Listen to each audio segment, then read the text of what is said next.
Twins left. Check zone. All right, we're going to get Brown, 570, wide curl on 2.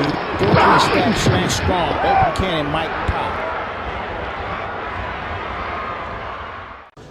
Hello and welcome to In the Huddle. I'm your host, JT Thomas, broadcasting live from Saberton Station. I'm here every Wednesday from 6 to 7. If you don't catch me here, make sure you check me out at thedpost.com. Joining me this week, we got my good friend Ed Green, 1994 to 1998, and my senior on the staff right now, my friend Alex Shook, 1987 to 1991, and my good friend, I forgot your name. No, hey, this is Gary Thompson. Gary and I were both from Florida. Gary Thompson played 1995 to 1999. 1999. See, I've been gone a week and it's just getting back into the groove. So I spent some time on my birthday and running around a little bit, and Gary hosted the show, but now I'm back and I'm ready to go. Guys, let's get ready to break the huddle. Let's do it. Guys, I wasn't here last week, and I didn't get an opportunity to talk about that Baylor game. You guys held it down. It seemed very, very exciting watching you guys. But I tell you guys, it was very hurtful to watch us get beat 62. It was 37. What was the score? 62-38. Too much to too little. Yeah, too much to too little. That's that exactly is way too much. But let's go ahead and back up and talk about it a little bit, Ed. Starting the game off, we exchanged touchdowns. They scored in 4 plays. We scored in 3 plays. Right. What happened after that? Well, just like you said, they came out gunning and got a score, and we answered back in Mountaineer fashion. After that, things started to decline. You know, in the beginning of the game, in the opening, during the kickoff, we saw a team that believed. And then I think they kind of got a little bit starstruck. They started second guessing, they started questioning. So you could tell that they started to slowly get out of their comfort zone. And that's what I saw. And then things started to pull away. Again, there were some bright spots in that game. We put up a phenomenal amount of yardage, but again, too little. But it just boiled down to, I believe it's just a confidence thing. It's not a talent thing. I think we're talented enough. Again, going back a couple weeks against, Oklahoma and Oklahoma State, those are games that I felt like we should have won. And I really felt that we should have beat them as well. Right. Alex, what do we got? I mean, you wasn't here last week. I wasn't here last week. I was in Florida. I was vacationing last week myself, but I did watch the game on TV, and, Baylor's doing that to a lot of teams. That wide receiver they have is absolutely fantastic. Actually, it's not just one. They've got 3 or 4 guys that are all going to play on Sundays in the NFL, and the Coleman guy, we didn't have any answer for him. We didn't have any answer for any of them. Obviously, they scored 62 points. So, I think we can put away the notion of the no-fly zone and maybe just try and keep the guys in front of us and not let them beat us for touchdowns to the tune of 62 points this week, because we're going to have big challenges tomorrow night as well. But, this is a fantastic Baylor team. They're as good as anybody I've seen on offense, I think, in the entire country. And I think their scores, they score 60 games as a regular matter. It's not something unusual. It's just especially painful to have it happen to a Mountaineer defense that we thought was going to be a lot better than that. Yep. Right. Gary, you went over it last week. I mean, you're very adamant about the play in terms of how the Mountaineers performed. What was the difference in terms of what we were seeing throughout the season until the Baylor game and this particular game? From last year, having a tight game to, for the most part, getting blown out. I think it's just we stopped competing. And unfortunately, that's not something that you want to see, because as we've talked about, Mountaineers always love to fight. We like to be in the game. We like it to be a hard-nosed game. It'd be a different story if we were here talking about how hard we were hitting, how the guys were at it and surrounding the ball. But we had a lot of guys playing one-on-one. A lot of those long passes were guys just running wide open. It looked easy. And I think that, I give it to Baylor because they do have a lot of depth. They do have a lot of offensive power. But we still want to be able to compete, and we just didn't do that very well last week. Guys, I wasn't here, and I have a lot to talk about, in terms of when I first watched the game, for the most part, they scored, we scored. There was no reason for me not to believe that we could have been successful in this outing against Baylor. The thing that hurt me for the most part, as you watched the game, rushing, we rushed for 182 yards, they rushed for 304. When the team is beating you by that, margin in the rushing game, I mean, it makes it very difficult. And you have to put that blame on the defense. You know, you got to be able to stop the run. And I guess the person we didn't account for was the quarterback. Seth Russell. Seth Russell. We just could not account for the guy. He's a big target. Is he a freshman? No, I don't think he's a freshman. I think he's a sophomore. I hope think not. he's a sophomore. Wish he was a senior. I think he's a freshman or he's a freshman? sophomore. Okay, Yeah. Well, a lot of, I think 100 of those yards he But let's accounted talk for. about what this guy did. I mean, for the most part, I mean, this is a tall, lanky kid. What kept happening once the defense, he outflanked the defense. He got outside on him. This guy run up and down the field, 20, 30 yards, Yeah. and he's kind of guy that he's not going to slide. He wants to run the football when he gets the opportunity, and we just could not contain him. All game long, I thought, why don't we spy this guy? You know, why don't we tag this guy? Right. Tell me why we couldn't tag him, Gary. We couldn't tag him because we weren't ready to hit him. I mean, just the way that we look, I look at the game is that, again, we stopped competing. We were not prepared. Again, I saw a lot of technique issues with our secondary. I don't think that our linebacking core showed up. I don't think the defense showed up altogether. And I think that we may have gotten starstruck or may have looked at all the weapons that Baylor had and thought that how could we compete with them given what we put on the field. Yeah. And I think that we need to look at our guys and ask them to compete more, ask more from them to go out there and put it on the line. We have guys that are good athletes, and I am a Mountaineer fan. I'm going to continue to say that our guys can compete with anybody, but we have to have the confidence to do so. Once you get 300 yards rushing, once you get the quarterback running on you, you got a guy that's doing he's destroying college football, and Coleman. I think when you see those guys score a couple times, get a couple runs, it destroys your confidence. And, I'm not sure how you build that back up in the middle of a game, but, someone needs to be a leader out there. And I really do think that as much as I would like to think that it doesn't fall on one person, we miss Carl Joseph a whole lot. And I think that leadership is what we're missing the most. I agree with you. I just want to clear it up in terms of so the fans know what I'm talking about. When I say tag a guy, what typically happens is when a quarterback is unmanageable and he starts running the ball outside, you kind of tag him with a linebacker so somebody knows to stay with this guy, keep their eyes on this guy. Mm-hmm. However, now I make that sound easier than what it really is. I mean, there's a lot going on nowadays. I mean, that was probably easy for me to say running a 4-3 defense, and nobody was throwing the football as much as guys are doing now. But when I say that, my thought and hopes is that we find some way to contain these guys. And what happens, and you tell me if I'm wrong, Ed, when you got that 3-3 look, 3-3-5 look, once you seal that end or that end gets sucked inside or he comes upfield, he's outflanked, right. And anybody can beat him then, Right. So we got to find a way to fix this. You pay a price when you have your quarterback running the football. Yeah. Those guys are not typically runners. The best thing for them to do is when they get out in that field is slide, and when you run haphazardly, you take those shots. I mean, oftentimes you end up paying for it with some sort of injury. But let me talk about this guy. Not only was he good in running the ball, he passed for 389 yards. Total offense for Baylor, as you guys probably knew and talked about last week, 693 yards of total offense.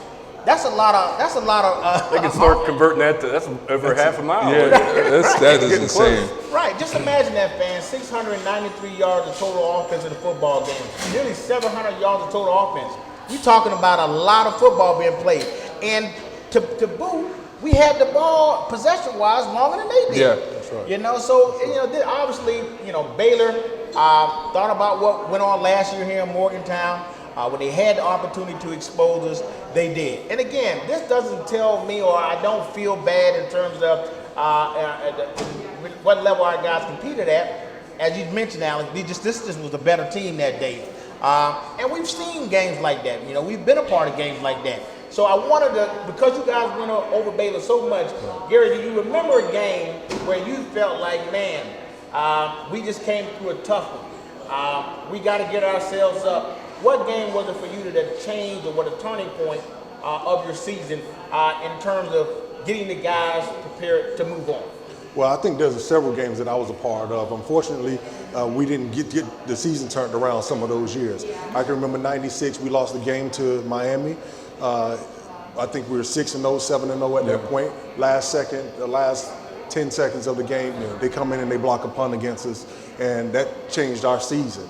Unfortunately, we had great leadership on that team, though. We had, at least from the secondary guys that I sat in with, we had Van Washington, Chuck Emanuel. Those guys were pressing the team hard to try to come in and to move forward. But unfortunately, I think we dropped like the last 2 of 3, and it just didn't go well the rest of the season. 98, I believe we had a hard loss to the Mike Vick team down here in Virginia Tech. Sort of the same situation.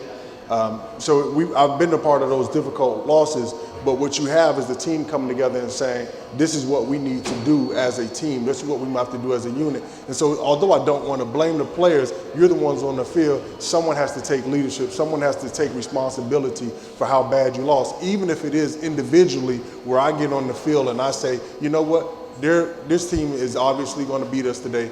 I'm not going to get beat anymore. Yeah. I'm not going to get taken advantage of. I'm going to be able to hold my head high when I walk back in the locker room and compete with these guys. And again, that was the frustrating part for me.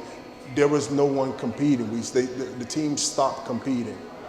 Guys, with that, I'm going to take a break, and I'm going to get right back to those questions because I really want to hear from the whole panel what was the changing moment in a season that seems similar to what we got going on. But right now, I want to remind everybody that we're here every week. We're here at Saberton Station. We're here from 6 to 7. Come on down because we got a lot going on. We got these trivia questions and we do all sort of stuff. And I got a good trivia question for you today. And if you answer this right, you get one of these cozies. We give them out every week. In fact, if you're really good, we'll probably give them out to everybody. You never know.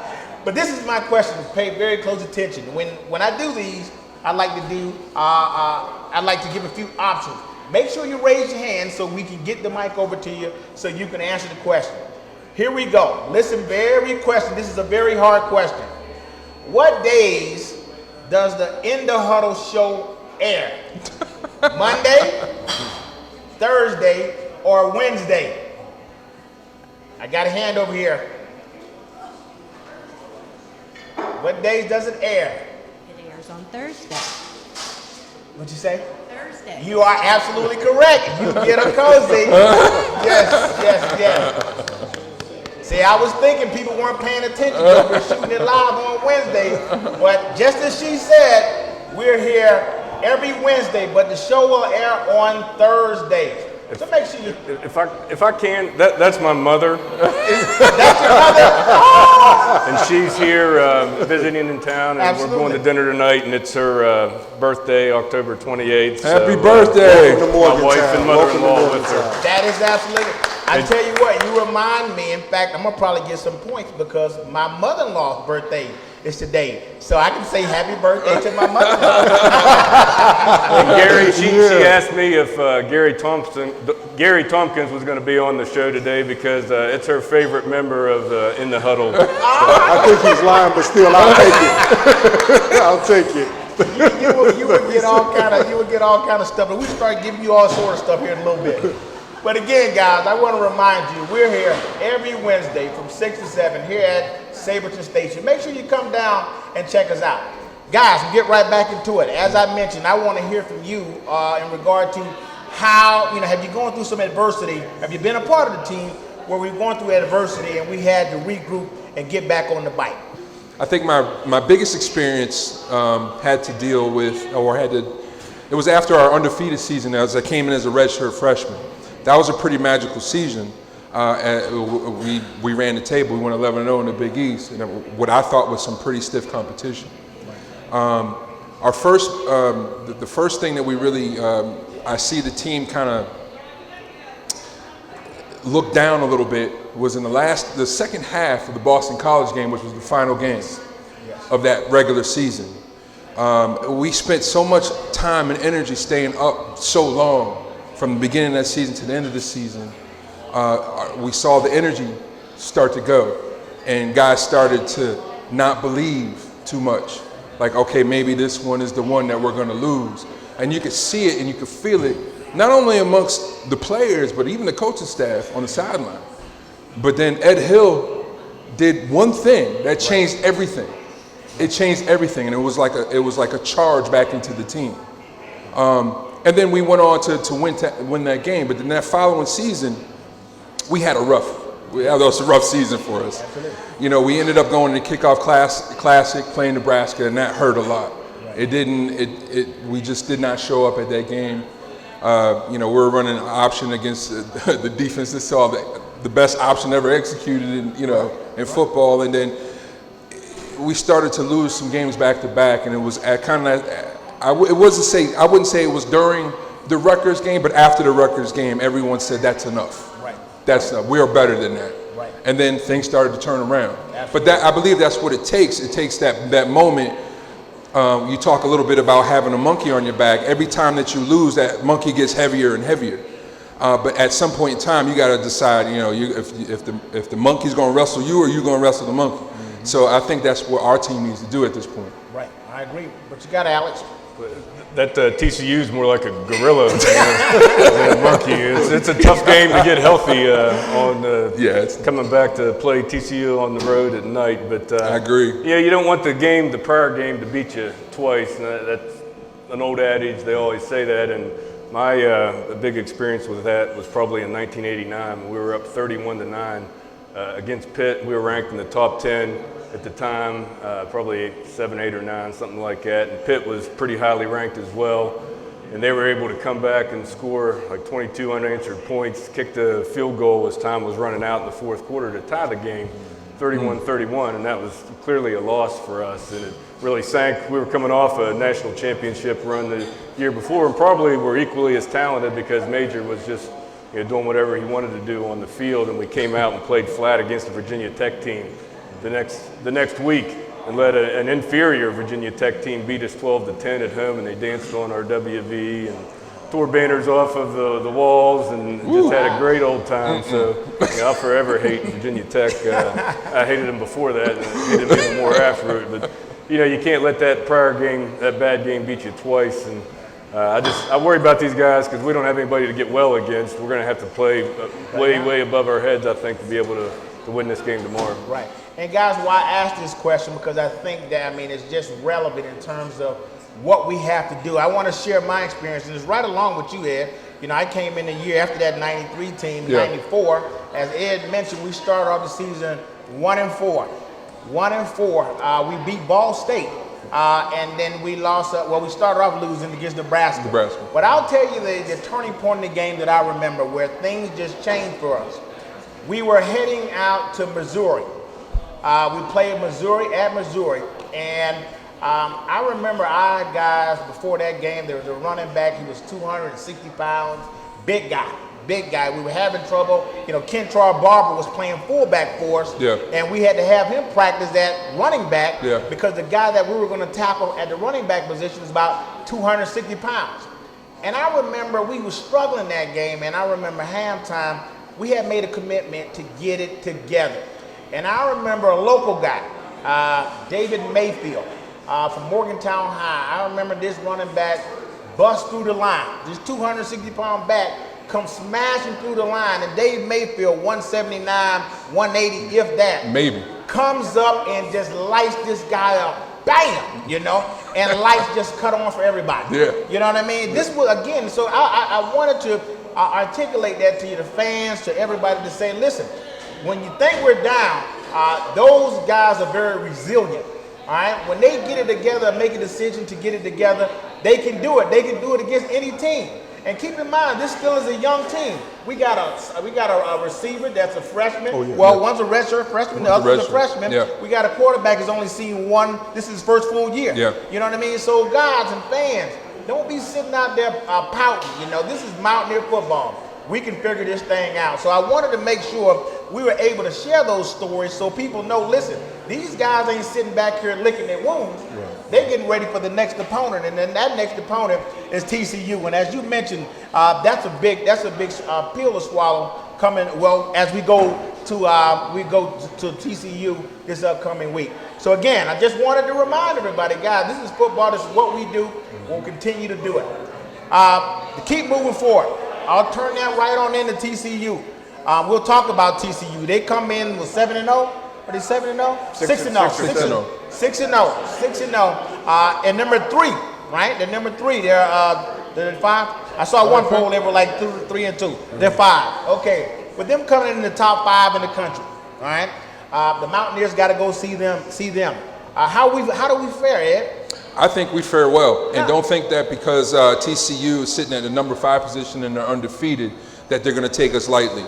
Everybody in our conference knows that the Mountaineer football team is dangerous, and they don't know exactly when they're going to turn it around. It could be their team, it could be the next week. TCU's got to be very concerned because, against, they watched the film just like we did against OSU and even Baylor. They saw a team that wasn't playing up to their potential. Now they got to be, if I was the coaching staff, I would say you guys really need to be aware of this because they might turn it on and we can't sit there and act like we got a week off. Right. Because I really don't think that's going to happen. Now I said that against Baylor too. Right. All right, but there's the fanatic side of me coming out and the fan side of me coming out a little bit. But to be honest, I really do believe that our team is capable of beating these guys. And this is one of those games that turns your entire season around. And it also makes the conference and the rest of the country take notice and say, you know what, I kind of thought so. Maybe they just need to throw a little oil on the chain and get things going. So I think this little bit of week of rest, this few extra days, I hope they took advantage of it.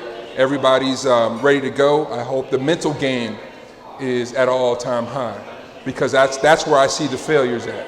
Right. People are unsure, blown coverages. I want to see some tenacity. I want them to start coming out and playing some football. And let me share with you and with the fans why I think it's very important that we put a lot of energy and a lot of focus on this upcoming opponent. Gary Patterson. Gary Patterson is the difference in that ball club. And when you talk about he's been around the program 15 years, he's 139-45. But the difference being, when you think about the difference between conferences and where we are now, when I look back and I look through my notes and I find out, when I realize what this organization has been able to do, and I think we kind of need to fit that same kind of mold. Started in Conference USA, 2002. They competed for the championship 3 times. 3 times they won the championship 3 times. And then in the Big 12, they won the Big 12 last season. They have 6 conference championships. So this team has learned how to play ball games. So my question to you, Alex, are they beatable? Well, I don't know. That's a great question. Yeah, of course they're beatable. I just don't know that we're going to beat them. Right. I think the difference between them and Baylor, there's a lot of similarities. I mean, to start with, their quarterback's a fantastic athlete, a fantastic runner, a guy that hurt us last year and hurt us as a wide receiver the year before that. They've got world-class speed, the Dotson guy on the outside.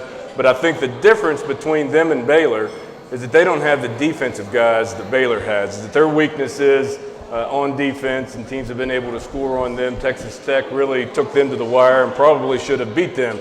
I don't know that we have the scoring capabilities of Texas Tech, but if we have to get into a shootout with a team, I think we have a better chance of scoring with this TCU team than we did maybe the Baylor squad before that, because Baylor had a little bit more ammo on defense. So, if we can get it going a little bit on defense, they have maybe a little bit of an off night. It can happen to anybody. Who knows? They say any given Sunday, any given Thursday night. Absolutely. I always give us a puncher's chance going into these games, and we seem like we're improving a little bit on offense incrementally. If you look at it closely. Absolutely. You never know. We slow the game down a little bit, don't turn it over, and score some points. Get one more stop than they do. It could be interesting. And that's the key. I went back and I looked at the scores in terms of when they started on the season, Gary, Minnesota. They squeaked out of Minnesota in that first half. Minnesota played right along with them. It didn't look like the team that was supposed to win the Big 12, who was supposed to be in the football championship. Then, as you just mentioned, Texas Tech. They won 55-52 and won that game in the last minutes. And then K-State. They snuck out of K-State with a 52-45 win, and then Iowa State, they beat Iowa State 45-21. So that tells me that we could potentially make this an upset. I mean, we really can. There's a lot of things that has to happen But I go in this game believing more so now than I ever have because this tells me in watching those other scores that this team can be beat, Gary. What do you think? This tells me something also. This tells me that this team has found a way to win. Despite how close the game is, despite the level of competition, they have found ways to win. And so that is a dangerous thing also. Should we have hope for our team winning? Of course, because when you look at 471 yards total offense against Baylor last week, a 100-yard rusher in Smallwood. We also had our quarterback, for the first time, I think we only had one turnover in the game. So that's something else that we can build on that was positive for our team. We had special team player of the week. So we have a lot that we can build on that we know that was great. Honestly, any team would take almost 500 yards total offense. So that's not something that I'm going to look at and just pass over. But what's going to happen in this game? We do have some hope for putting up big numbers because their defense is slightly weaker than Baylor's. But it's all going to come down to pride and commitment. And what I mean by pride is when you lose a game like you lost last week, I tend to not want to talk about other teams, and that's the player in me. I always felt like I don't care what the other team is doing. If I prepare to be the best me, your best player is not going to be better than I am. So I'm going to prepare myself to be the best me that I can be, to have the best week of practice that I can have, to do all I can to learn the scheme, learn some of the tendencies, and that's what I feel like this team should do. Whatever we can do to be smart, whatever we can do to make sure that we're in the fight and that we're competing, it gives us a chance to beat TCU. Gary, you mentioned something in terms of this team is finding the way to win. They are, and that way to win is Trayvon Boykins. Heisman hopeful. Yeah. The kid has just been playing amazingly. He has a young man, Josh Dotson, as you mentioned, top receiver. That's his go-to guy. We find a way to stop those two guys. We can find ourselves on the front side of this game. But guys, let me break again and get back into our trivia. Again, I want to remind you, we're here every Wednesday from 6 to 7. And if you don't catch me here, make sure you check me out on thedpost.com. Check it out. I need to know, this is my other trivia question, pay very close attention. You have to pay close attention in this one. How long was Shelton Gibson's kickoff return for a touchdown? I'll give you some hints. It was either 81 yards, 120 yards, or 100 yards. And we got a hand up. 100 yards. 100 yards, sir. You are correct. And I tell you, you've been studying our tapes because you started winning too much. You come here every week, you do an outstanding job. Certainly appreciate you coming out. Sir, you're absolutely right. You'll get a cozy. And we got these little football things. Yeah, we got these footballs. Can you catch? You sure? All right, here we go. He's coming. Oh, let's recruit this guy. Let's get him signed up. That's the second deep pass. I might go off a quarterback. That's the second time I've thrown a deep pass. Them days long gone. They passed me up. That is awesome. Guys, again, I just want to remind you to have this type of fun. You got to come down to Suburban Station. You got to be here. Saberton Station. You got to be here every Wednesday from 6 to 7. If you don't catch me, make sure you check me out at thedpost.com. And if you have any questions or comments, go ahead and send them into inthehuddle@thedpost.com. Again, send those questions into inthehuddle@thedpost.com. Again, guys, I want to get back into TCU and talk about the Heisman candidate, Trayvon Boykins. The guy is playing lights out. I mean, he's a top contender for the Heisman candidate award right now.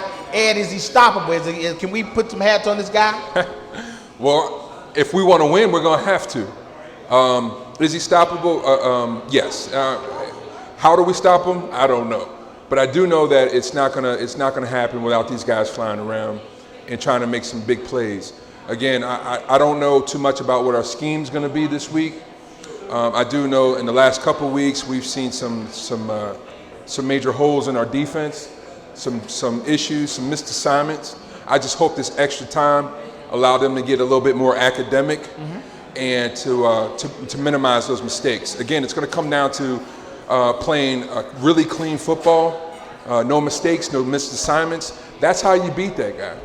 You got to be able to do that, and pressure. Got to have tons of pressure. We got to be able to take the fight to them. If we're fighting on our heels this game, or even going into the first half, then we're in for another battle. Let me share something, Alex, before I let you. I want to share some stats with you. Trayvon Boykins, 25 touchdowns, 360 yards passing, average over 2,500 passing yards. Josh Dotson, 12 TDs, averaging 153 yards per catch, 1,100 yards this year so far. And this one kid, they say is the fastest kid in college football. That's Lispy, the fastest kid in college football. That's what we're up against this upcoming week. But as I said, Alex, I think we have an opportunity. They're not playing well on defense. How do we beat this team with all those guys? Well, we have to play very disciplined up front. The pass rushers got to stay in their passing lane. You get undisciplined, run past the guy. This boy can take it 80 yards to the house just Easy. like that. And he can go coast to coast on running the ball. So keep him in front of us, make him throw the ball, keep those receivers in front of us, tackle when we get to the quarterback, get him on the ground, tackle those receivers. Got to play heads and shoulders better than what we played last week against Baylor, because this team is every bit as potent on offense as Baylor is. Yeah. And to be able to score some, and we have the ball, control it, keep the chains moving, keep the other team on the sideline, their offensive team on the sideline, and score some points. Disciplined, fundamental, sound football is going to have to play almost a perfect game to be able to beat a team like this on the road.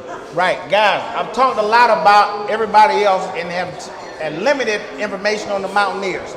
Guys, I don't feel too bad about our guys. Skylar Hard, we went back to Texas. He certainly wanted a better outing than he had, but he didn't do too bad. We put up a lot of points. We put a lot of yards. Yeah, a lot of yards.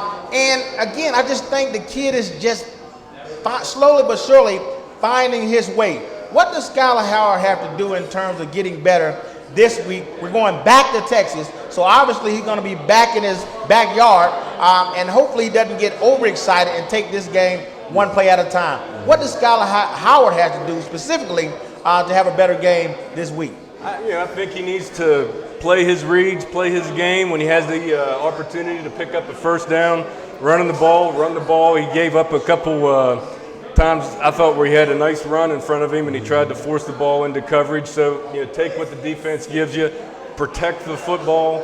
He's making steps. I think he's making strides. So let's hope that he can continue that maturation and that progression against a defense that's shown some vulnerability that can be scored on. Right. Now, Gary, to me, there's one area that I was a little confused on, and as a former quarterback, I know it's tempting.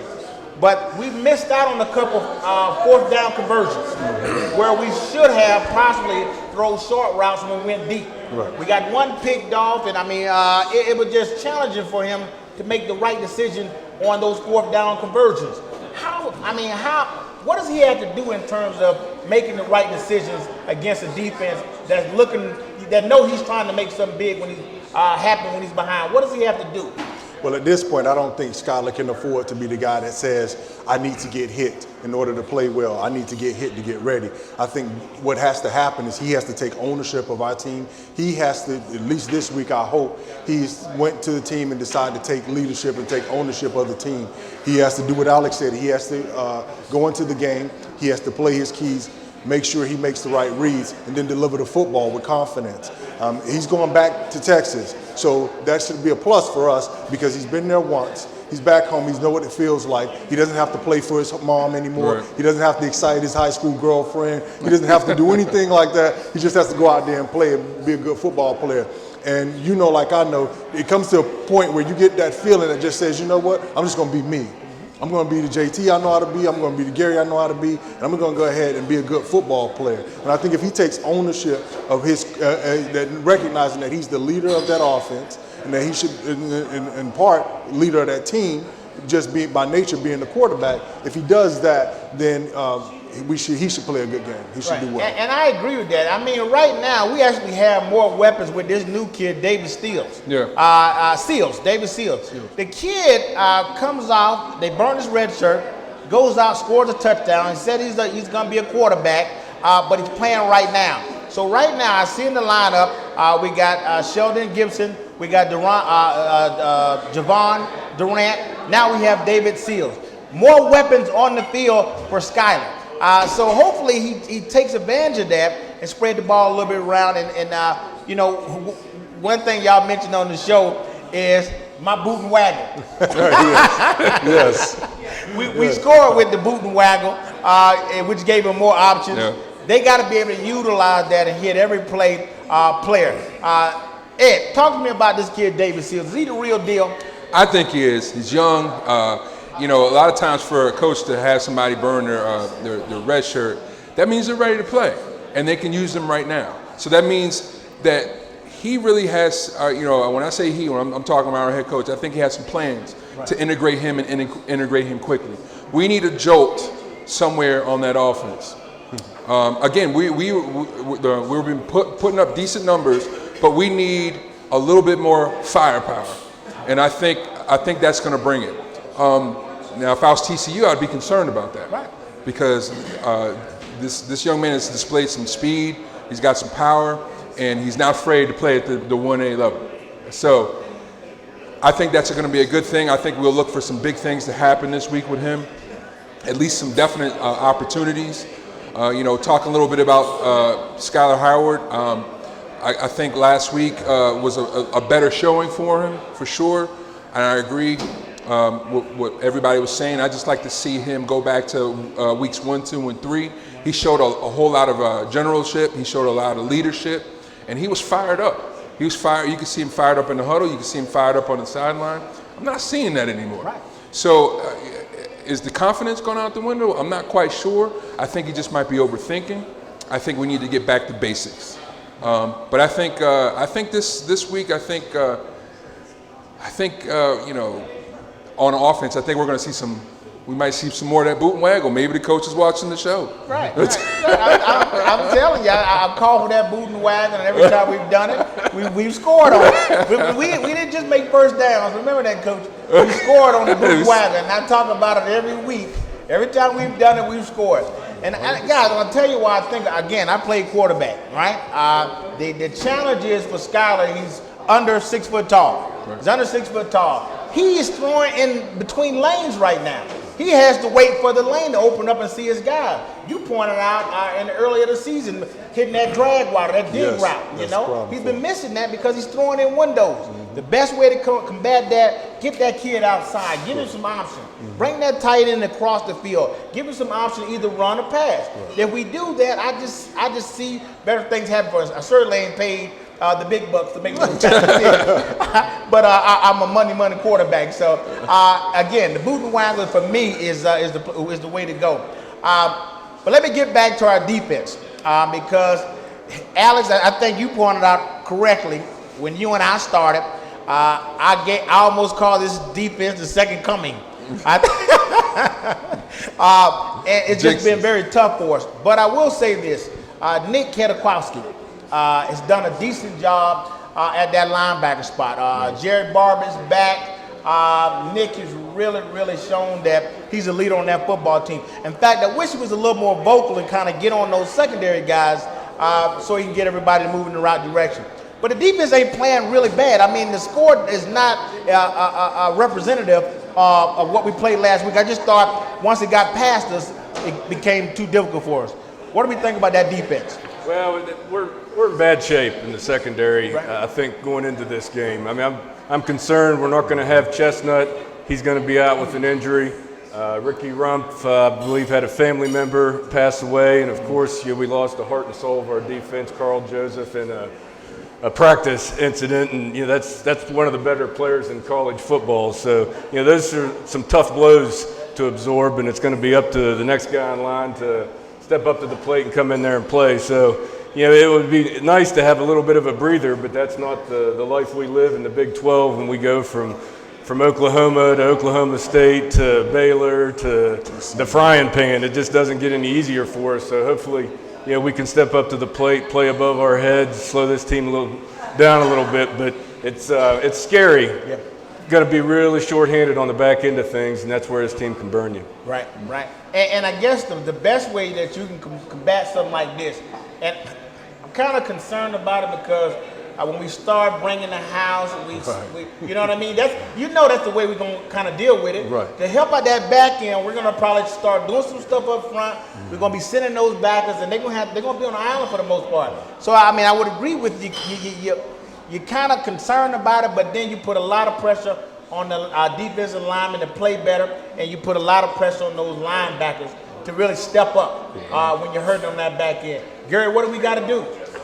I don't have the answer to that, but what I'm going to keep going back to is hard-nosed football. Keep fighting. You're right. If we start to do a lot of stunting and we start doing a lot of blitzes, we put what I feel to be at this point the most vulnerable part of our defense. We put them at risk. And so, and especially now that we're losing guys back and forth, so we put them at risk. But what I'd like to see us do is we can afford to blitz a linebacker. We can afford to do some tackle in stunts or TNT stunts. We can afford to blitz a linebacker maybe two. Remember, we're playing at 3-3-5, so maybe we can bring someone out of secondary. We got a lot of guys that are free, that are just essentially standing in a zone. I think we should play more zone, a little less man. I don't think that our guys are they're ready to do that just yet. From what I saw in the Baylor game, high-level competition, one-on-one with wide receivers that have good skill. Right now, I just don't see that they're ready to do that. So I think if we just can do some stunning with our linemen and use a linebacker or two, or maybe a linebacker and a safety to bring some pressure, we can still keep enough people in the passing game that we should be able to at least compete. Right. And guys, I just want to break that down real quick, just to talk about what he just mentioned in terms of what we play now. We play at 3-3-5. And for the most part, what we've been doing a lot of against Baylor, and we may do this against TCU. We run that cover zero. A lot of people call it cover zero, but it's really a man type of defense where you tag onto a specific player. What Gary's talking about is, for the most part, doing a zone type of defense where everybody guards an area. Linebackers will drop in certain areas. DBs will get a little bit more depth. Right. They'll know if they're underneath coverage. They'll know if they'll have over-the-top coverage. So that's what he's talking about when he says zone coverage. When you are limited in capability, you try to get everybody to participate in the defense. So as he kind of mentioned, I'm kind of thinking the same thing. You do some sort of zoning and do a lot of stunning up front. But the bad thing about that D line with three linemen, you're not going to fool too many offensive lines with the three-man front. Yeah. I mean, you're talking about you're talking about a center, two guards, and a tackle against three people. Right. You can move around all you want. It's not going to. It's an easy numbers game, right? 3 on 5, right? We just kind of sit there like, so you're going to go that way, and you're going to come around this way.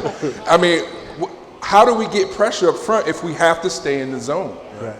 Because of what we're lacking in the DP positions and the weapons that TCU has, we can't afford to just really kind of pull people in. Well, they got to send that linebacker too. They got to have 4 rushing. Yeah, they got to. My whole point is they're gonna have to always keep a linebacker coming, but we got to see that front move. Right. Yeah. You know what I mean? Right. They're gonna be bringing 4, but that front, I'd like to see that front. That's right. If you bring a linebacker outside and you bring that outside guy inside, you're still good because you got contained. Right. And that DN folds inside, taking away your gaps.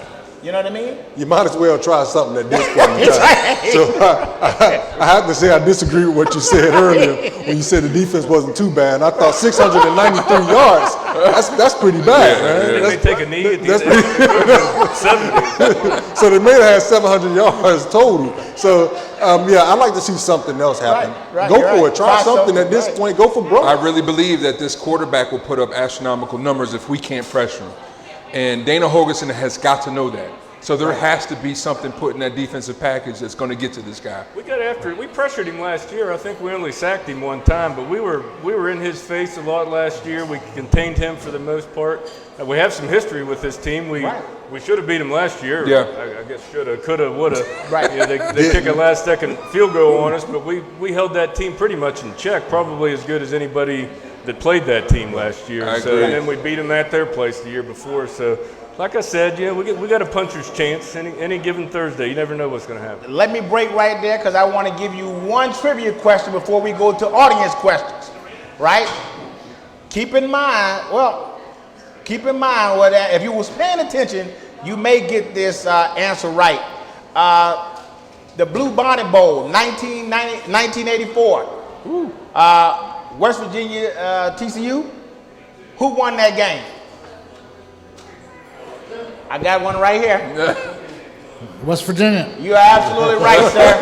You're absolutely right. You'll get one of these cozies, and we'll give you a ball. We were big underdogs in that game, too. Tell me about it. Alice, were you there? Yeah, I was a sophomore in high school. I watched it on TV, but they had a big He is a GA there. Talk about it, Alex. Talk about it. they had a big running back named Kenneth Davis, I think was their man, and we went down and beat him. I believe it was in Dallas, I think is where it was at. It was almost a de facto home game for them, so it was a big upset. We were coming off some disappointing losses that year. We had beaten Penn State and Boston College. You need Dixon here to talk about this. right, 81. It's getting foggy in here. I'm sitting here thinking, I'm trying to remember how old I was. I was breakdancing. You were probably bored. I don't think I was even concerned about football. Yeah, that was a great upset. So hopefully we can make history repeat itself tomorrow. Why not? Absolutely.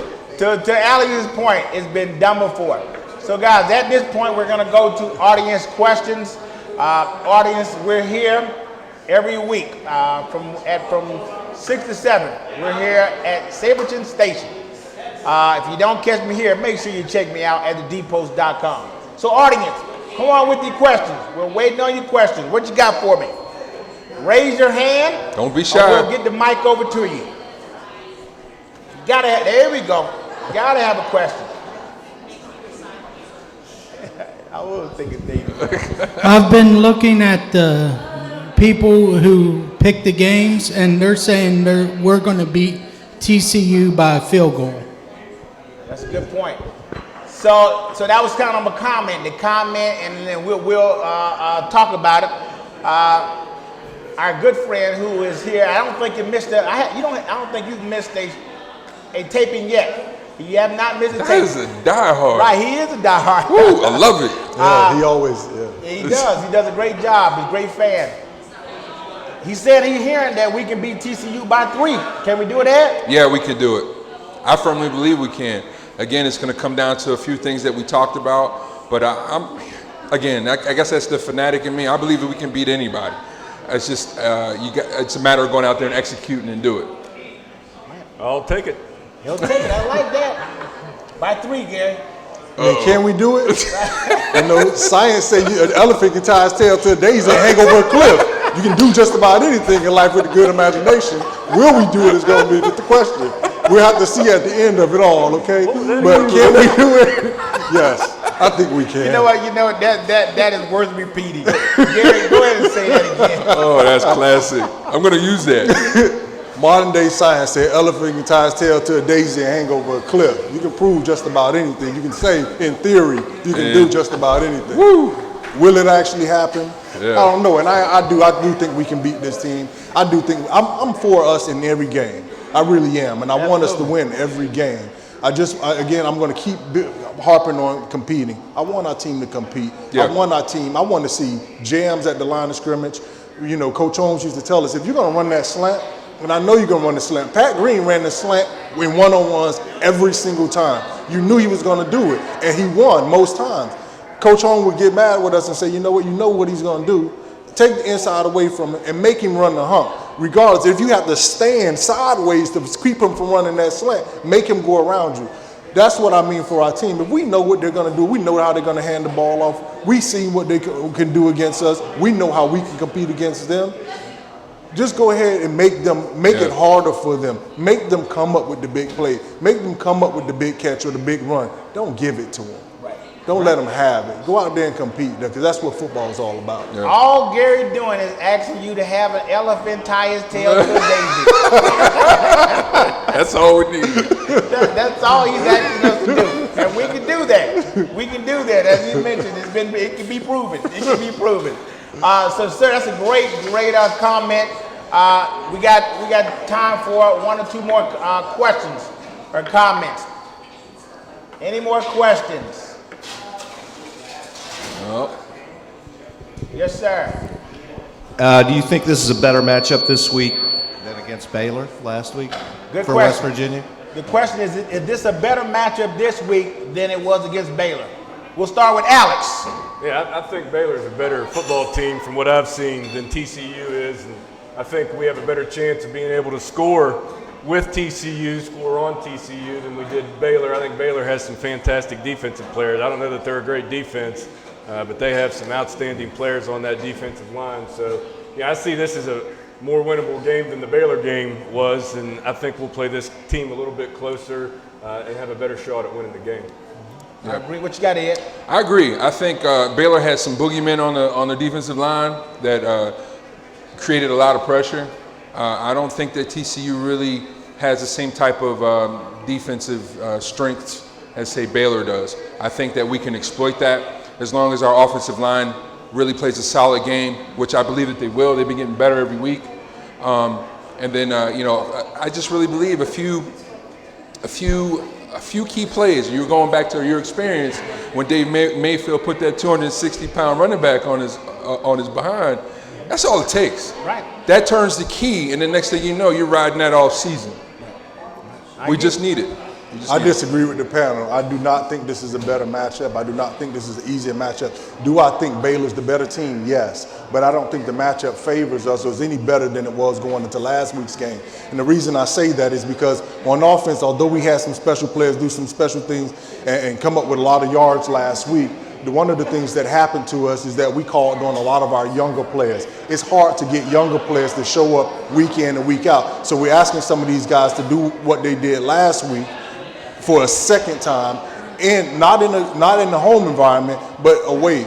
We're also looking at injuries in the secondary, more injuries in the secondary against a quarterback that is doing very well, and against some receivers that are good athletes. So I don't think the matchup is favorable. I think we're right about the same spot that we were last week with Baylor, simply because some of the injuries and what it takes for a young player to play week in and week out. So I don't think it's a different matchup. I think it's right about the same. Good points. Good points, for sure. I think because I just feel like we can play this. I believe we can play this team a lot better. I think offensively, if we connect more, I think the guys know what it feels like to play in Texas. I feel like the guys know what it feels like to play up under the spotlight. If we can execute just a little better on offense, we stand a better chance in this game. Because I truly believe the best player on this football team is the quarterback, Trayvon Boykin. We take Boykin, and we just make him throw the ball just a little slower, second guessing himself a little bit, and we take the approach that we did when we played Oklahoma in the Fiesta Bowl. If they can just muster up that type of energy going in there, I think we stand a better chance. Now, against Baylor, I was very surprised that we were able to score early on like we did. And there was, as I mentioned, there was some opportunity we just flat out missed on. So I think this is a better matchup for us because I don't think their defense is very good right now. In fact, I think their head coach doesn't believe that this is the best defense for them right now.